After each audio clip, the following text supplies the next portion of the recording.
Tuhan Ya, Yesus terima kasih Bu Eli. Shalom semua teman-teman. Satu sukacita pada kesempatan sore hari ini kalau kita boleh juga bersama-sama dengan satu beban yang sama, dengan satu DNA yang sama untuk melihat perubahan, untuk melihat pemulihan di tengah-tengah negeri ini lewat doa-doa kita. Saya percaya bahwa hari ini kita bukan pribadi-pribadi yang kurang kerjaan, tapi memang karena ada hati, ada compassion yang berbelas kasihan untuk satu keadaan yang kita tahu hanya doa yang bisa mengerjakan perubahan.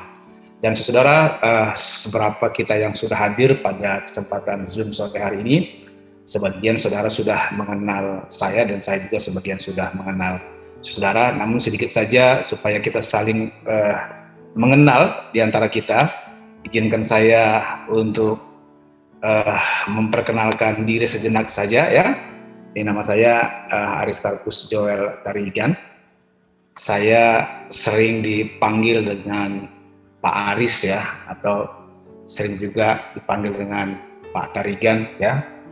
Nah, Tarigan ini bukan Taliban ya, Tarigan ya. Tarigan ini bukan hanya sekedar marga. Saya dari Karo. Tarigan artinya tampan, riang, ganteng. Jadi supaya gampang mengingatnya begitu ya. Nah, saudara-saudara, istri saya ada 3 anaknya ya. Yang pertama saya kasih semua nama di belakang Joel ya, karena nama lengkap saya Aristarkus Joel, dan dulu waktu mereka lahir tidak diizinkan pakai marga Tarigan. Dulu ada peraturan gubernur tidak bisa pakai kesukuan marga begitu. Jadi yang pertama ini namanya Priscilla Joel Tarigan, baru saja sekitar 9 bulan lalu wisuda dari Antropologi Udayana Denpasar. Dan yang nomor 2 ini namanya Timothy Joel, sekarang semester 3 di Ekonomi UI di Depok. Dan yang paling bontot namanya Yehuda Yabes Joel Tarigan, kelas 2 SMA di SMA 31 saudara ya. Ya ini nyonya saya, istri saya, kami dua-duanya melayani, bahkan saya kenal Tuhan lahir baru itu lewat pelayanan istri saya. Jadi saya lahir baru lewat pelayanan istri saya. Jadi yang dulu seperti ibu rohani sekarang menjadi istri, tapi bukan istri rohani ya, istri beneran gitu ya. Nah, saudara-saudara, saya tahun 2001 terakhir masih bekerja, saya background sarjana hukum. Namun sekarang saya full melayani ya, jadi di profil pelayanan saya ya, saya menggembalakan GKKI Jemaat Salom Gereja Kristen Kudus Indonesia, dan saya juga terlibat di intern kami di organisasi majelis daerah kami. Dan saya hari ini adalah tahun ke-18, saya ingat saya resign dari kantor dari Batu Baterai Freddy American Company tahun 2001 Februari.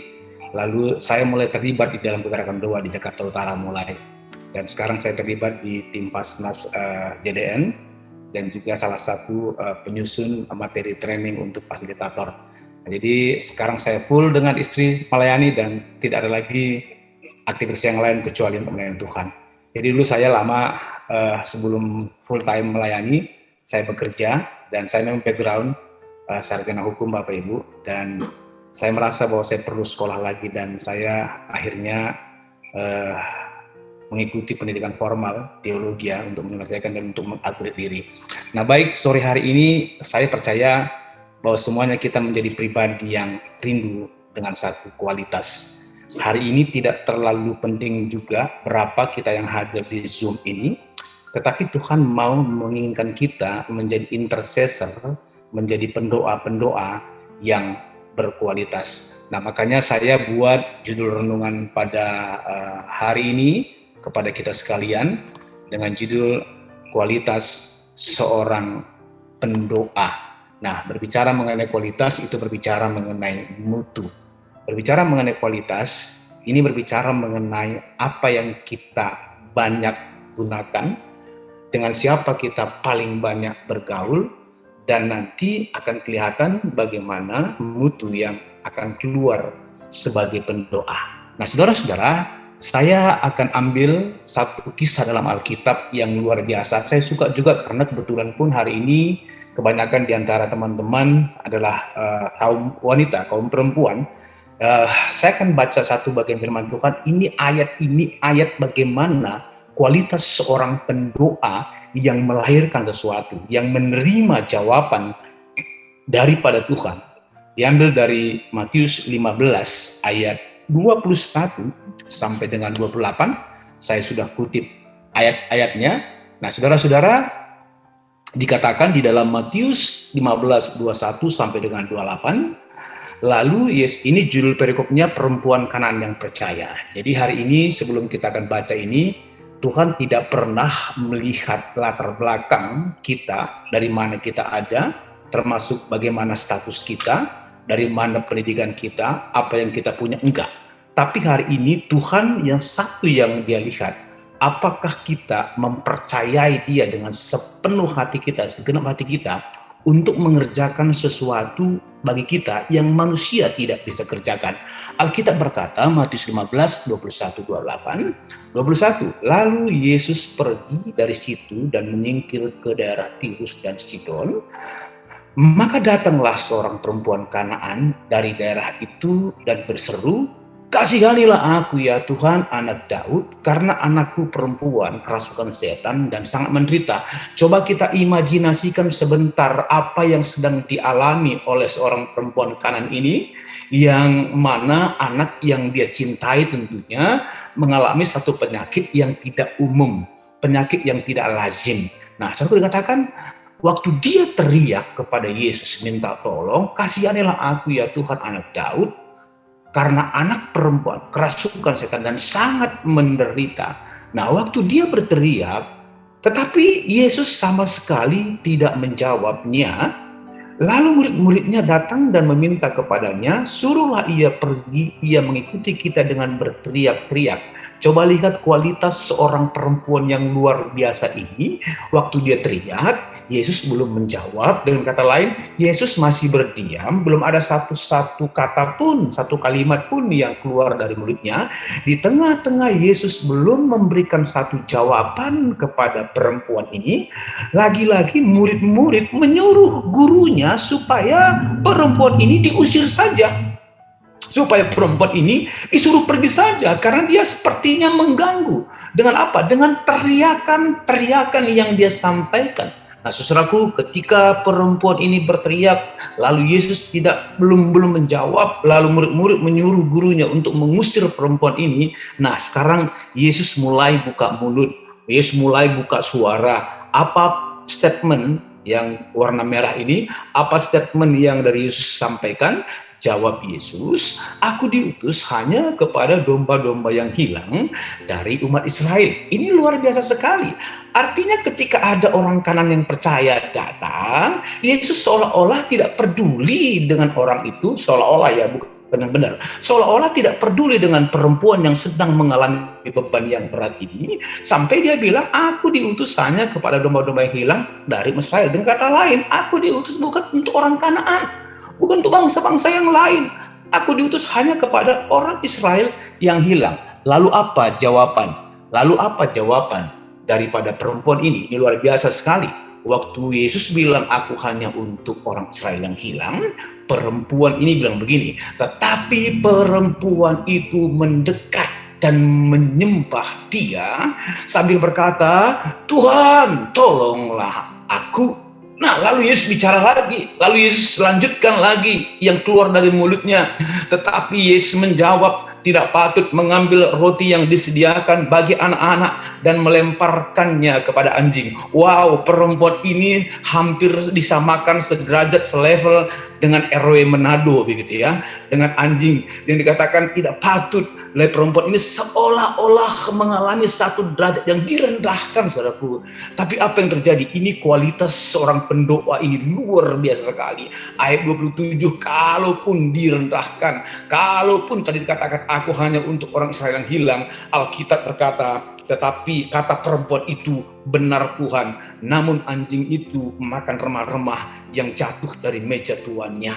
Maka Yesus menjawab dan berkata kepadanya, hai ibu, besar imanmu, maka jadilah kepadamu seperti yang kau kehendaki. Dan seketika itu juga anaknya sembuh. Saudara-saudara, hari ini satu kata yang luar biasa dikatakan pada bagian terakhir, dan seketika itu juga anaknya sembuh. Hari ini tidak terlalu peduli juga bagaimana tantangan yang sedang kita alami, bagaimana beratnya beban yang kita alami secara pribadi, mungkin di rumah kita, di kota kita, di bangsa kita, tetapi hari ini apapun kondisinya, bahwa Tuhan sanggup sembuhkan. Yang setuju katakan amin, lambaikan tangannya. Nah, saudara-saudaraku, Alkitab bilang dan seketika itu juga anaknya sembuh. Ketika saya baca ayat ini, perikop ini, saya menemukan di sana kualitas seorang pendoa yang sungguh-sungguh bagi saya amat luar biasa. Kualitas orang pendoa yang luar biasa. Perempuan ini adalah tokoh bagi saya yang merupakan pendoa yang berkualitas, pendoa yang tangguh, pendoa yang tidak kalah, dan pendoa yang sungguh-sungguh luar biasa. Ketekunannya, kegigihannya di dalam meminta pertolongan kepada Tuhan. Nah, saudara-saudaraku, kita akan melihat kualitas seorang pendoa berdasarkan bacaan di atas. Nah, yang pertama coba kita lihat. Nah, kualitas seorang pendoa daripada bagian yang kita baca barusan. Nah, ternyata perempuan ini memiliki hati yang digerakkan oleh belas kasihan. Kenapa saya berkata perempuan ini memiliki hati yang digerakkan oleh belas kasihan? Karena anak itu ada di hatinya. Karena apa yang menjadi seruannya kepada Tuhan itu ada di hatinya. Artinya dia memiliki dan mengalami seperti apa yang dialami oleh anak yang sakit tadi. Dan dia mulai ceritakan kepada Tuhan bukan karena apa-apa, tapi ada satu belas kasihan. Kalau kita baca Alkitab berkata bahwa waktu Yesus ada 3,5 tahun pelayanannya, maka kemanapun dia pergi, kemanapun dia melayani, apapun yang dia kerjakan hanya satu dasarnya, digerakkan oleh belas kasihan. Saya percaya bahwa hari ini kalau kita sedang berdoa untuk keadaan seseorang, satu keluarga, satu kota, satu bangsa, ini dasarnya kalau kita berdoa hanya ikut-ikutan, maka kita bisa akan kalah di tengah jalan. Bisa kita mundur di tengah jalan. Tapi kalau dasarnya karena ada belas kasihan, digerakkan oleh belas kasihan yang melimpah-limpah, dan saya tahu belas kasihan itu pun datang daripada Tuhan, maka keinginan kita untuk meneruskan doa kita itu pasti konsisten, pasti bertahan, bahkan kualitasnya semakin tinggi, semakin besar, semakin naik. Nah, kenapa? Karena dasarnya digerakkan oleh belas kasihan. Hari ini apakah kita sedang berdoa karena hanya mendengar informasi, lalu karena mungkin hanya emosi? Itu nggak salah. Tetapi kalau hari ini kita berdoa karena ada belas kasihan yang berlimpah-limpah dari hati kita yang terdalam, itu mengalir keluar, maka itu akan membuat kita menjadi orang yang sungguh-sungguh menunjukkan kualitas dan sangat powerful sekali waktu kita berdoa digerakkan oleh belas kasihan. Nah, saudaraku, itu yang pertama. Perempuan Kanaan ini dia digerakkan oleh belas kasihan. Kenapa? Karena Alkitab juga berkata begini, di mana hartamu berada, di situ hatimu berada. Artinya bagi perempuan ini, anak itu adalah harta yang dia harus ceritakan kepada Tuhan, yang harus dia bawa kepada Tuhan. Untuk apa? Untuk mengalami kesembuhan. Nah, biar hari ini kita mengambil satu bagian, mungkin satu keadaan kota kita, keluarga kita, ya, Sigi hari ini yang lagi heboh. Biar hari ini kita buat itu seperti anak yang sedang kita bawa, seperti harta yang sedang kita ceritakan kepada Tuhan. Nah, kenapa? Karena kita digerakkan oleh belas kasihan. Nah, saya tidak terlalu lama. Yang kedua, saudaraku, nah, kualitas seorang pendoa yang saya nikmati dalam perikop ini luar biasa sekali. Memiliki kerinduan dan keputusan untuk datang dalam pengharapan kepada Tuhan. Jadi saya bisa imajinasikan perempuan ini sebagai seorang ibu, tentunya apa yang dia sudah tahu dia kerjakan, tetapi waktu dia mungkin mengerjakan apa yang menjadi bagiannya belum mendapatkan hasil, tetapi dia memiliki satu kerinduan. Lalu kerinduannya tidak hanya berhenti di kerinduan, tapi dia putuskan untuk apa? Untuk datang kepada Tuhan dalam apa? Dalam pengharapan tentunya. Nah, makanya kadang tadi, anak Daud kasihanilah aku. Artinya ada satu keputusannya, dia datang dalam kerinduannya kepada Tuhan. Untuk apa? Untuk berperkara dengan Tuhan, untuk bercerita dengan Tuhan, untuk melihat bagaimana satu perubahan yang akan Tuhan kerjakan bagi anak yang ada di hatinya sebagai beban doanya.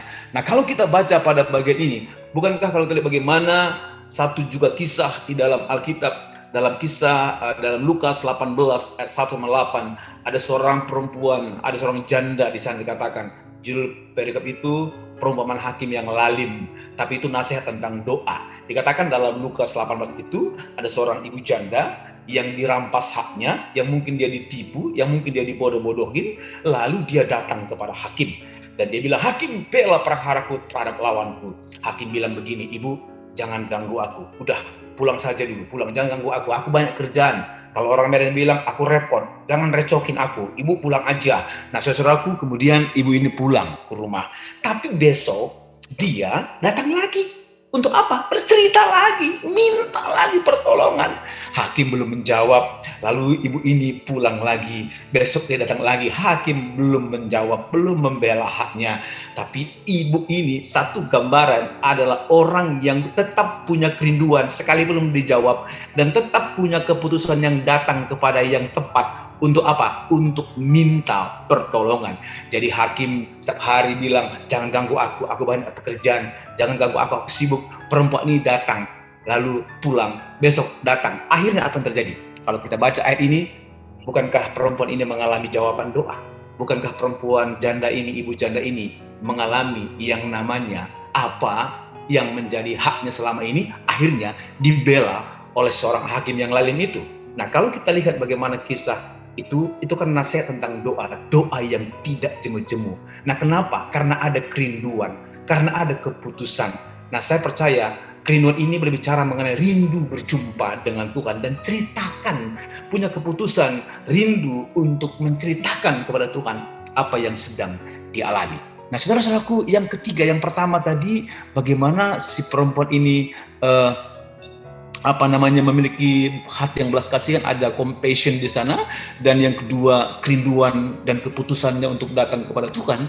Tapi yang menarik adalah yang ketiga, kualitas seorang pendoa. Nah, itu memiliki mental pemenang, mental yang tidak mudah untuk menyerah sekalipun ada rintangan. Coba kita kembali kepada bagian tadi. Bukankah ketika tadi dia berteriak, anak Daud, kasihan aku, sembuhkan anakku, lalu Yesus belum menjawab apa-apa, murid-murid suruh dia pulang, lalu Yesus mulai menjawab, aku hanya untuk orang Israel yang hilang. Nah, kita bisa lihat apakah perempuan ini undur, apakah dia mulai udah nggak lagi semangat untuk datang, apakah dia mulai lemas, lalu dia undur dan dia sakit hati? Enggak. Perempuan ini memiliki mental pemenang, mental yang tidak mudah menyerah sekalipun ada rintangan, ada tantangan.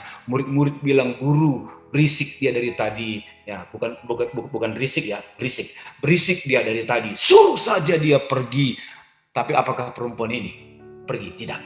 Kenapa dia tidak pergi? Kenapa mentalnya menjadi mental yang pemenang? Kenapa mentalnya menjadi mental tidak menyerah?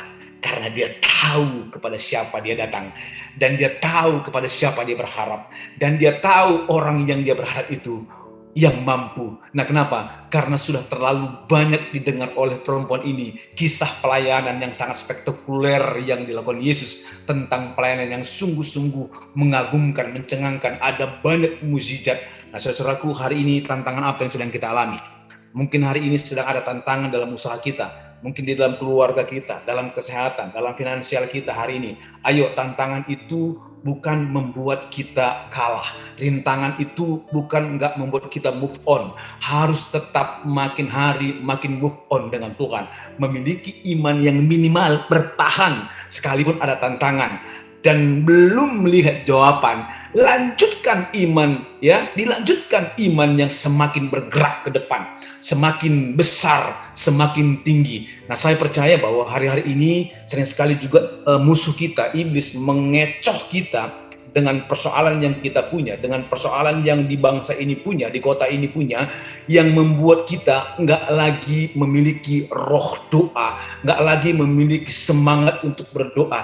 Tapi lihat perempuan tadi, dia punya kerinduan dan punya keputusan untuk tetap datang, sekalipun ada tangan, belum ada jawaban. Nah, mari lihat bagaimana perempuan ini memiliki mental yang tidak menyerah di dalam tantangan yang ada itu. Nah, sampai tadi dikatakan perempuan ini disamakan seperti anjing yang makan remah-remah yang jatuh dari meja tuannya. Sekali lagi, apakah dia menjadi orang yang frustrasi? Tidak. Apakah dia menjadi orang yang sakit hati? Tidak. Apakah dia menjadi orang yang loyo? Tidak. Hari ini katakan kepada jiwa kita, katakan kepada roh kita, roh pemenang itu menjadi bagian saya selama-lamanya. Mental yang kalah itu bukan mental saya.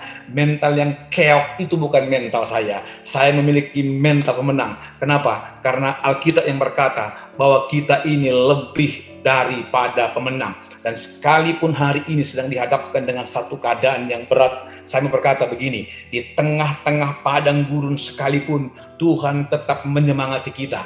Di tengah-tengah padang gurun sekalipun Tuhan tetap ada di sana yang memberikan kita kekuatan. Dan di tengah-tengah padang gurun sekalipun Dia sanggup membuahkan mata air yang membual-bual. Karenanya jangan memiliki mental yang kalah dalam masa-masa penantian kita. Lihat bagaimana seorang pendoa yang luar biasa ini. Lihat bagaimana seorang perempuan yang kanan ini.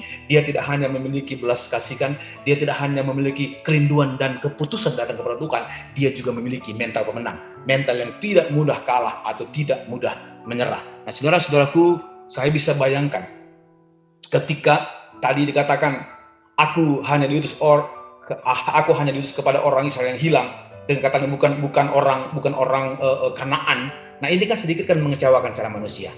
Atau kira-kira begini, semua saudara-saudara katakanlah orang Ambon, ya marganya Patikawa, lalu saya Tarigan.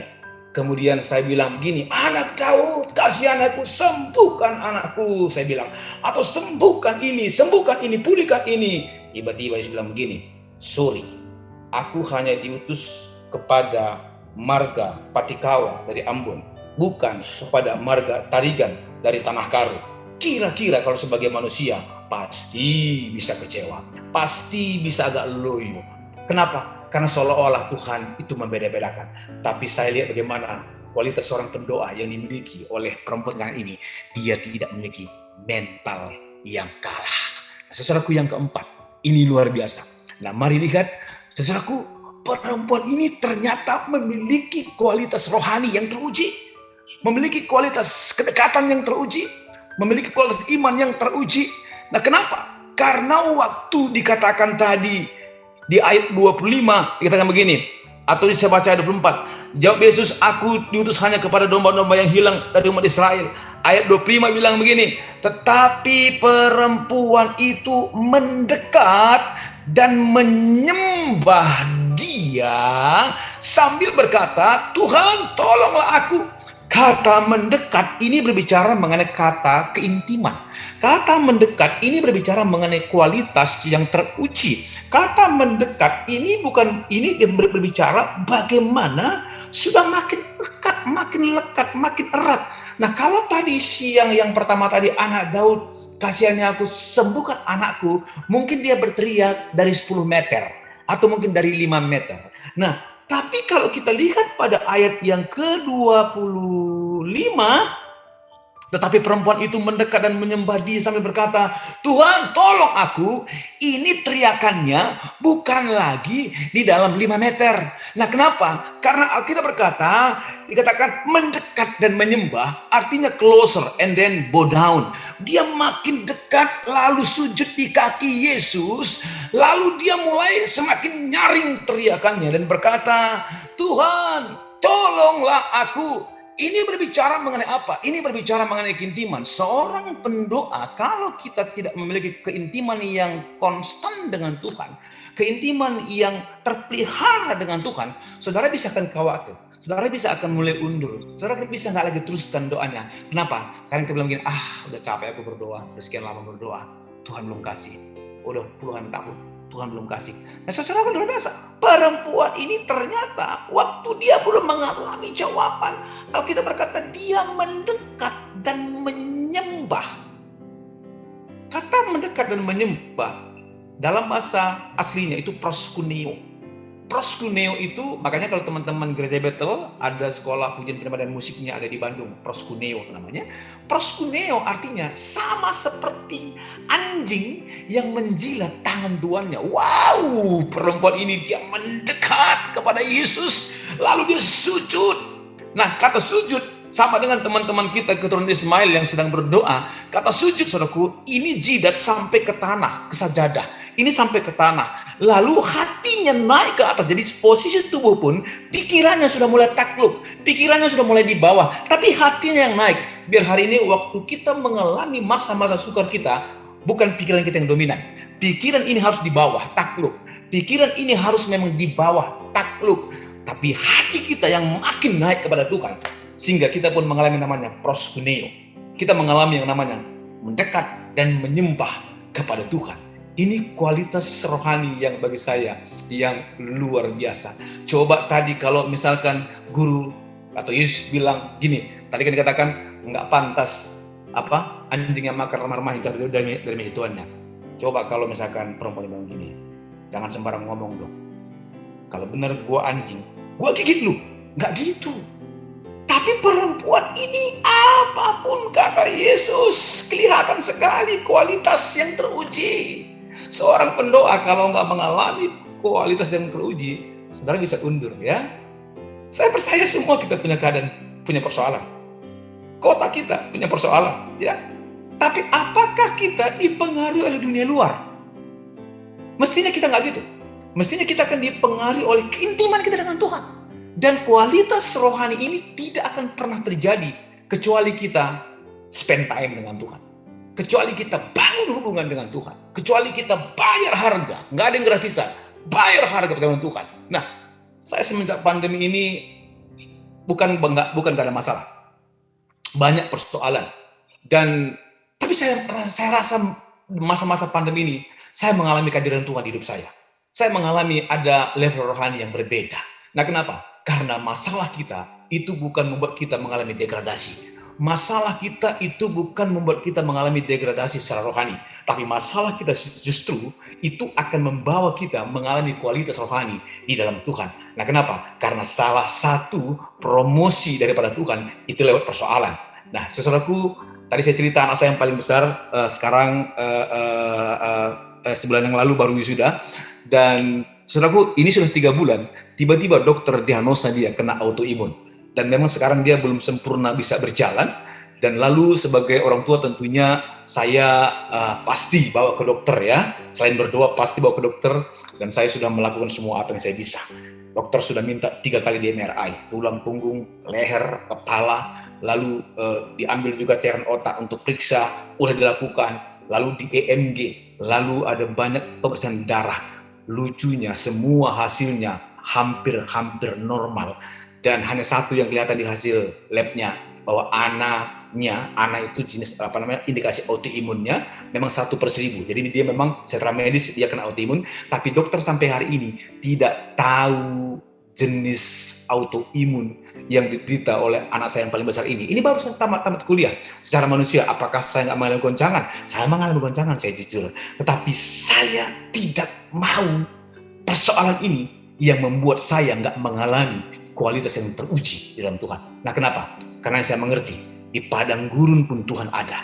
Di padang gurun pun Tuhan ada sedang memberikan semangat kepada kita bahwa dialah Tuhan yang menyembuh.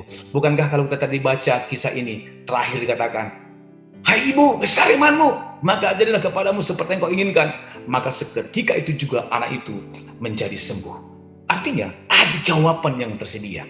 Nah, kadang-kadang kita ini sama seperti ilustrasi begini. Kalau kita perhatikan ada 2 jenis binatang ya, atau hewan. Satu yang namanya kelinci. Kelinci itu atau marmut. Kelinci itu kalau dia suruh lari dari titik ini sampai di sana cepat sekali. Karena memang dia pintar sekali dan lihai sekali untuk lari. Tapi ada yang namanya kura-kura. Kura-kura ini leleknya minta ampun. Lelek udah jalan setapak, toleh kiri, toleh kanan, lalu jalan lagi, berhenti, jalan lagi sedikit, toleh kiri, toleh kanan, dia jalan lagi. Seperti membosankan. Tapi saya mau katakan begini, kalau kita memiliki kualitas rohani yang teruji di dalam masa-masa nanti kita, sekalipun jawaban doa itu sepertinya jalannya jalan kura-kura, tapi kalau kura-kuranya tetap jalan, maka sampai kepada tujuan. Saya kasih istilah on the way, OTW, on the way. Bukankah sering sekali kita bilang begini, kamu di mana posisi? Tunggu ya, OTW, on the way, padahal masih di rumah gitu ya. Belum dekat sebenarnya, on the way. Nah, saya percaya bahwa jawaban doa, sekalipun kadang-kadang jawabannya nggak selalu seperti yang kita inginkan atau yang kita bayangkan, jawaban doa itu bagi orang percaya yang memiliki kualitas rohani yang teruji, jawaban doa itu sedang OTW, on the way. Jadi cepat atau lambat, kalau kita mempercayai bahwa terobosan itu, jawaban itu, pemulihan itu, kesembuhan itu sudah di tengah jalan, sedang OTW, sedang on the way, maka dia akan sampai kepada tujuan. Yang sepakat lambaikan tangannya. Haleluya. Saya percaya sedang on the way. Jadi ayo mari. Makanya Daud waktu dia mengalami Ziklag terbakar, anak istri sudah ditawan semuanya, kita berkata, Daud menguatkan kepercayaannya kepada Tuhan. Lalu ketika Daud menguatkan kepercayaan itu, apa yang terjadi? Daud bisa kembali bawa anak istri pulang, bahkan jarahan yang berlimpah-limpah. Ayo, saya mau menyemangati kita semua. Dan saya nggak mau menjadi pendoa yang musiman. Saya tahun 2001 tinggal pekerjaan, mulai menggembalakan, sampai hari ini saya konsisten berdoa. Terutama dalam kegerakan doa, saya konsisten. Kenapa? Karena saya memiliki passion. Karena saya memiliki juga belas kasihan daripada Tuhan. Dan terus, ayo, alami Tuhan. Nah, kenapa? Karena sama seperti perempuan ini, dia akan bilang, hai ibu, besar imanmu, maka jadilah kepadamu seperti yang kau inginkan. Dalam NIV bilang gini, hey woman, you have a great faith. In the same time, waktu yang sama, anak itu menjadi sembuh. Saya percaya, jawaban sedang on the way. Haleluya. Yang terakhir, saya akan sampaikan yang terakhir. Habis ini kita akan berdoa. Haleluya, haleluya, haleluya. Seorang pendoa, kualitasnya akan kelihatan waktu dia konsisten mendoakan apa yang dipercayai dan mempercayai apa yang didoakan. Jangan pula kita nggak mempercayai apa yang kita doakan. Nah, kemarin hari Sabtu pagi saya sharing materi ini di MDK Nasional, di JDN, di MDK Nasional. Nah, banyak orang ketika dia mendoakan sesuatu, lalu nggak dilihatnya, belum lihatnya, dan lalu dia mulai tidak percaya dengan apa yang didoakan. Nah, seorang pendoa mendoakan apa yang dipercayainya dan mempercayai apa yang didoakan. Kalau ini kita tangkap sebagai kebenaran, ini akan mendorong kita berdoa dengan konsisten. Perempuan kanan itu yang dia bayangkan, kesembuhan anak itu. Janda yang datang kepada hakim, yang dia bayangkan, haknya dibela oleh Tuhan. Hari ini apa yang sedang kita imajinasikan dalam rohani kita? Hari ini apa yang sedang kita bayangkan dalam rohani kita? Nah, saudaraku, saya hari ini sedang mengimajinasikan, sedang memperkatakan, sedang membayangkan. Sebentar lagi yang dokter bilang anak saya kena autoimun dan sampai sekarang ini dia belum bisa berjalan, apa berdiri bisa, lipat kaki bisa, tapi kalau melangkah untuk itu belum kuat sekali, hanya sedikit. Dan saya masih memperkatakan, mendeklarasikan kesembuhan terjadi bagimu. Kenapa? Karena nggak akan pernah ada rancangan Tuhan yang gagal atas kehidupan kita. Kalau persoalan itu ada, itu biasa-biasa saja. Kenapa? Karena salah satu itu menjadi latihan rohani kita. Untuk apa? Untuk makin matang. Untuk apa? Makin naik kelas, next level. Untuk apa? Semakin menunjukkan buah di dalam apa? Di dalam karakter dan kedewasaan kita. Nah, saudaraku, pesan singkat ini, renungan singkat ini, ayo, mari kita miliki yang 5 ini sebagai pendoa.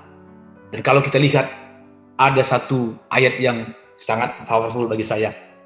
Dikatakan di dalam 2 Korintus 4 ayat 13. Perhatikan ayat ini.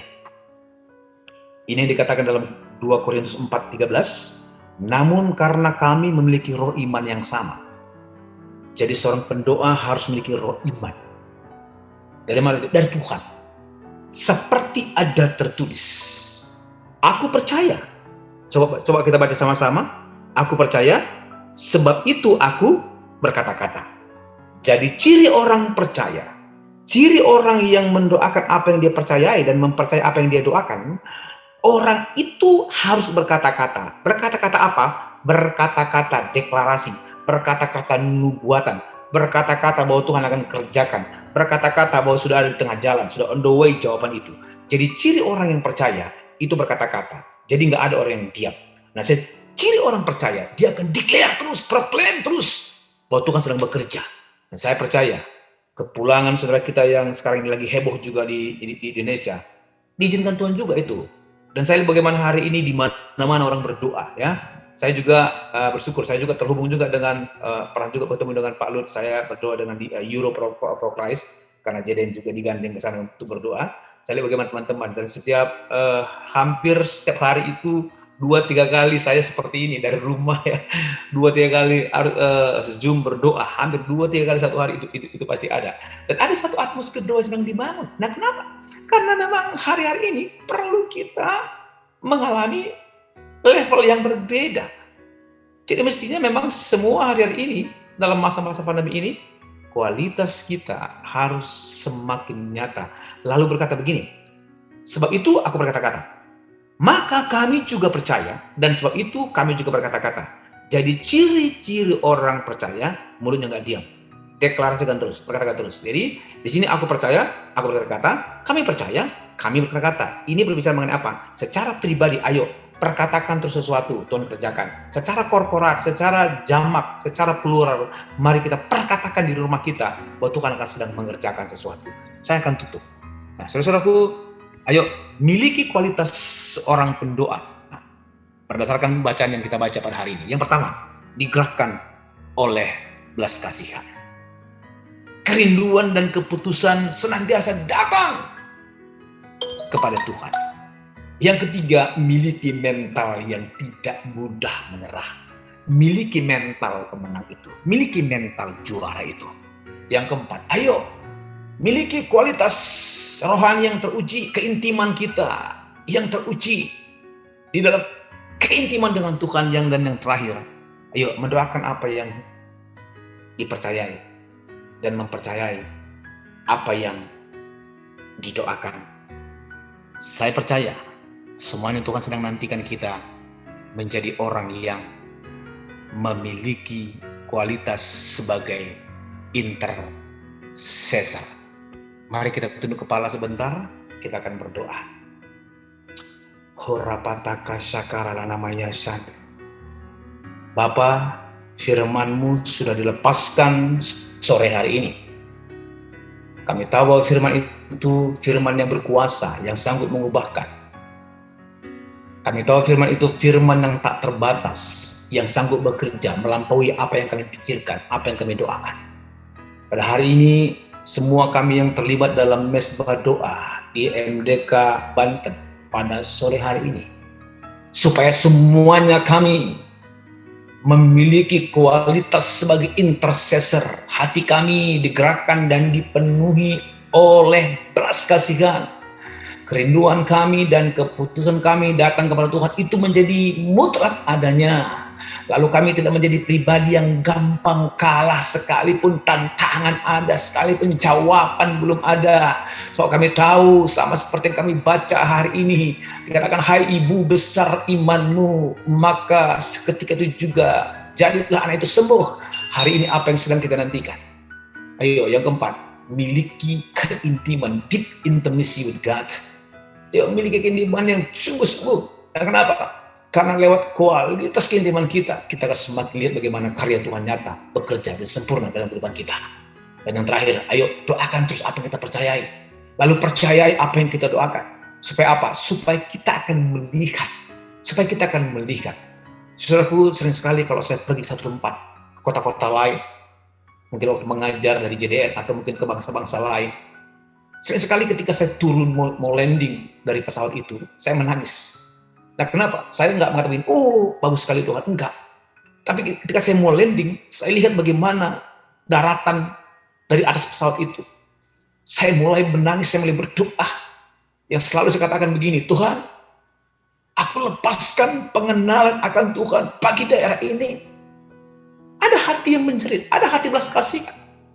Sebab tidak ada yang lain kecuali mereka mengalami perjumpaan dengan Tuhan. Ayo hari ini miliki belas kasihan yang dalam apapun yang kita doakan. Sebagai orang percaya, tidak boleh mulut ini melepaskan negatif, termasuk kepada pemerintahan kita, termasuk kepada Anies. Perkatakan terus bahwa Tuhan tetap ambil alih, ambil kendali. Dan kita perkatakan, dan sering sekali ketika orang marah, ketika saya melihat bagaimana kerumunan-kerumunan yang ada di beberapa tempat yang membuat orang naik lagi jumlah COVID-nya, saya nggak marah. Tapi hati saya mulai hancur, berbelas kasihan. Dan saya berkatakan, Tuhan, bahkan saya mulai terus berdoa, kalau Engkau sanggup mengubahkan Saulus itu, penganiaya itu, jadi Paulus yang luar biasa. Saya katakan, Engkau juga bisa Tuhan mengerjakannya. Hari ini kalau kita dengar bagaimana Sigi membuat kita duka, ya kita berduka betul. Tapi itu bukan membuat kita menjadi orang marah, tapi kasih itu harus terus mengalir. Dan doa kita itu karena doa yang digerakkan oleh belas kasihan, supaya bukan kita yang bekerja, tapi Tuhan yang bekerja. Hamba-Mu sudah selesai berkata-kata pada sore hari ini, Tuhan. Tapi aku tahu bahwa firman itu berkuasa, sangat mengubahkan. Roh Kudus terus menerjemahkannya dalam seluruh kehidupan kami, supaya kami menjadi pribadi yang dikagumi oleh Tuhan. Sama seperti perempuan ini, ada satu pujian yang keluar dari mulut Tuhan dan berkata, hai ibu, besar imanmu. Biar kami juga Engkau kenal memiliki iman yang besar karena kesetiaan kami dalam Engkau. Karena kami konsisten menghadap kepada Tuhan.